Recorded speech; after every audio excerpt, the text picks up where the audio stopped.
Season greetings. Hello everybody. My name is Anna. Kali ini kita bertemu lagi di sesi mendongeng. Since Christmas is approaching, today I will read aloud a book. And it's called Tada! How the Grinch Stole Christmas. Kira-kira seperti apa ya ceritanya? Let's find out together. Enjoy the story. How the Grinch Stole Christmas by Dr. Seuss.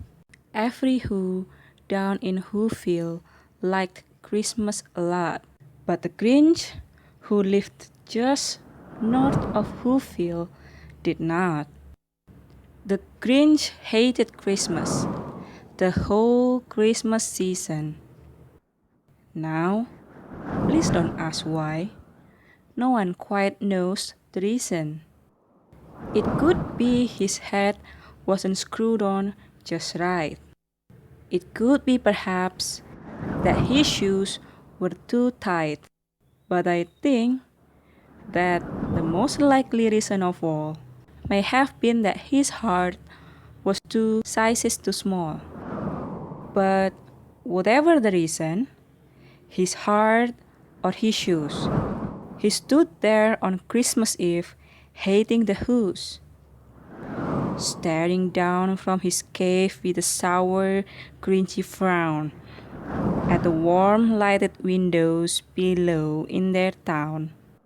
For he knew every Who down in Whoville beneath was busy now hanging a mistletoe wreath. And they're hanging their stockings, he snarled with a sneer. Tomorrow is Christmas. It's practically here. Then he growled with his Grinch fingers nervously drumming.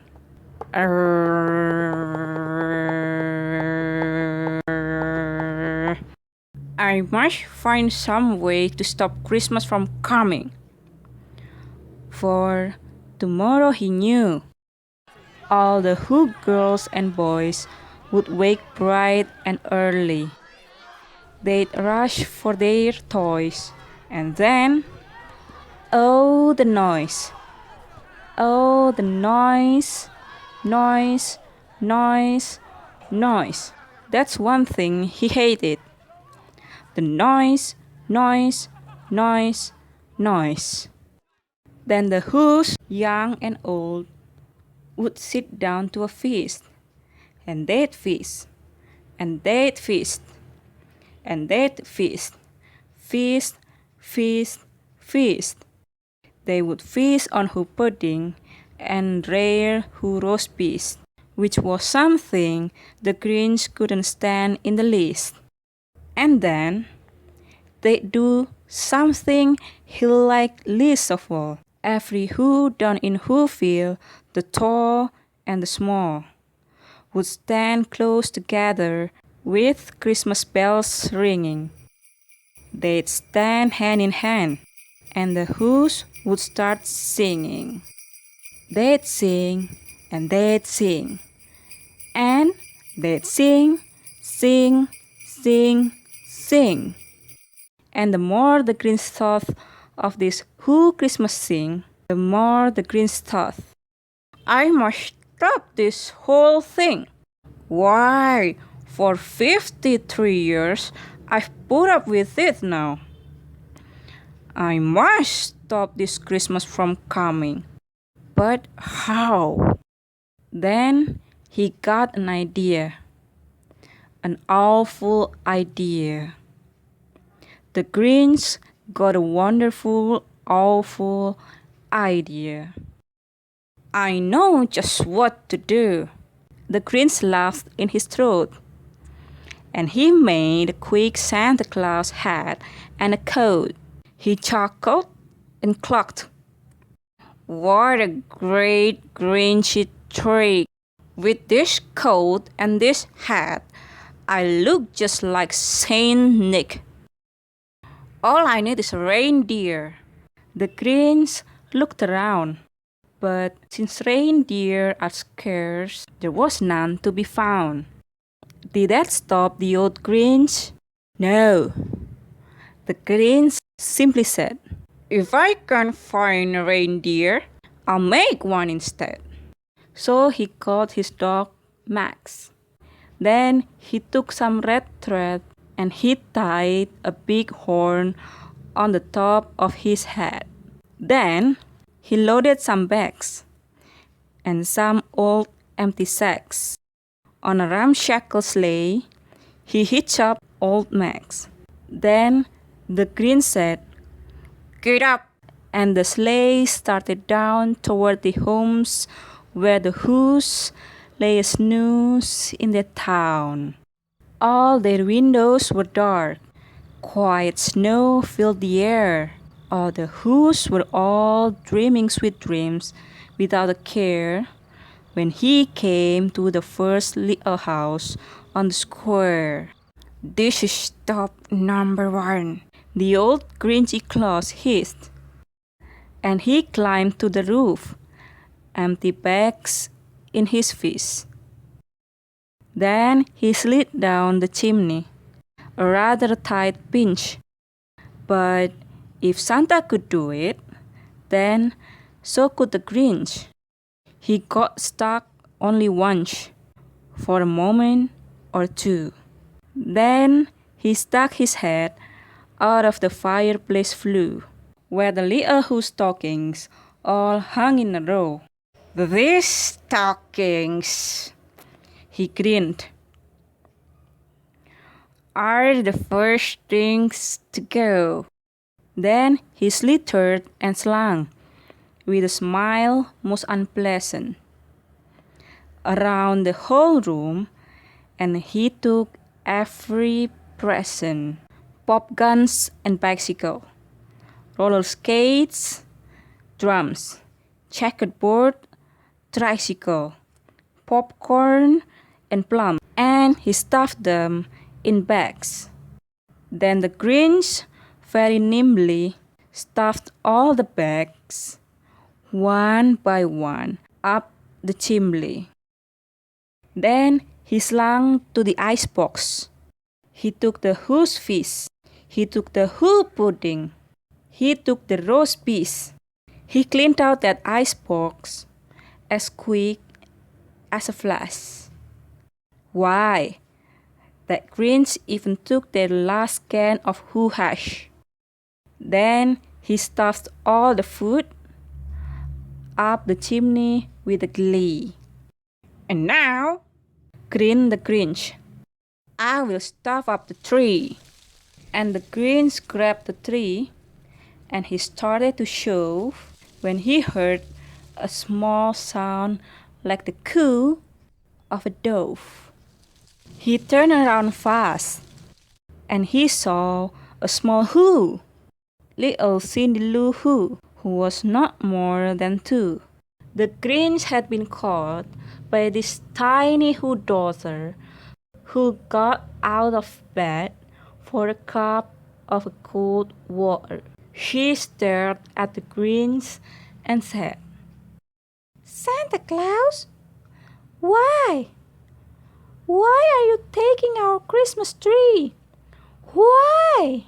But you know, that old Grinch was so smart and so slick. He thought up a lie, and he thought it up quick. "Why, my sweet little tot," the fake Santa Claus lied.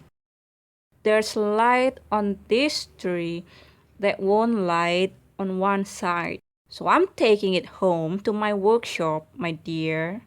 I'll fix it up there, then I'll bring it back here." And his whip fooled the child. Then he patted her head, and he got her a drink, and he sent her to bed. And when Cindy Lou Who went to bed with her cup, he went to the chimney and stuffed the tree up. Then the last thing he took was the log for their fire. Then he went up the chimney himself the old liar. On their walls, he left nothing but hooks and some wire. And the one speck of food that he left in the house was a crumb that was even too small for a mouse.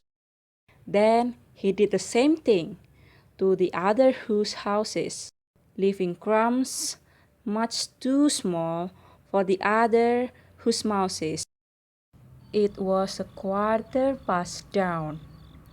All the who's still abed, all the who's still snooze, when he packed up his sled. Pack it up with their presents, the ribbons, the wrappings, the tags, and the tinsel, and the trimmings, and the trappings. 3,000 feet up the side of Mount Crumpit, he rode with his load to the tip-top to dump it. Puch, puch, the who's, he was grinchishly humming. They're finding out now that no Christmas is coming. They're just waking up.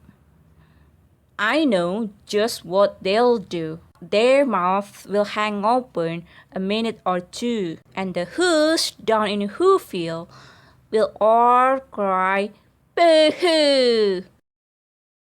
That's nice, grinned the Grinch.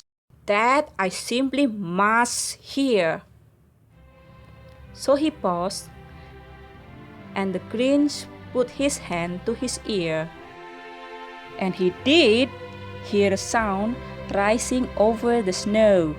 It started in low, then it started to grow, but the sound wasn't sad. Why? This sound sounded merry. It couldn't be so, but it was merry, very.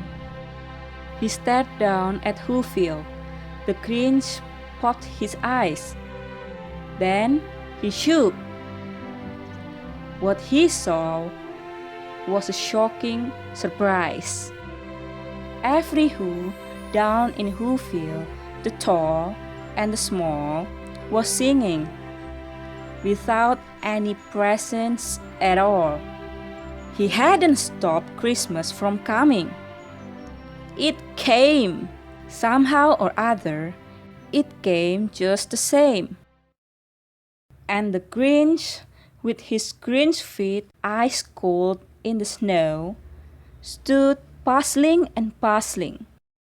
How could it be so? It came without ribbons. It came without tags. It came without package, boxes, or bags. And he puzzled 3 hours till his puzzler was sore. Then the Grinch thought of something he hadn't before. Maybe Christmas, he thought, doesn't come from a store. Maybe Christmas, perhaps, means a little bit more. And what happened then? Well, in Whoville they say that the Grinch's small heart grew 3 sizes that day. And the minute his heart didn't feel quite so tight, he whisked with his load through the bright morning light. And he brought back the toys and the food for the feast. And he himself, the Grinch, carved the roast piece. The end. Teman, itu tadi cerita tentang The Grinch dari desa Whoville yang berencana mencuri Natal. Dia melakukan segala upaya agar warga Whoville batal merayakan Natal. Tapi ternyata tanpa hadiah, makanan, dan pohon Natal, Natal tetap terjadi. Rencananya gagal. Kemudian The Grinch sadar kalau Natal lebih dari sekedar makanan dan hadiah. So, what do you think? Do you like the story? Or do you not like the story? Anyway, that's all from me. Thank you for watching. I hope you guys have a happy holiday. Take care and bye bye.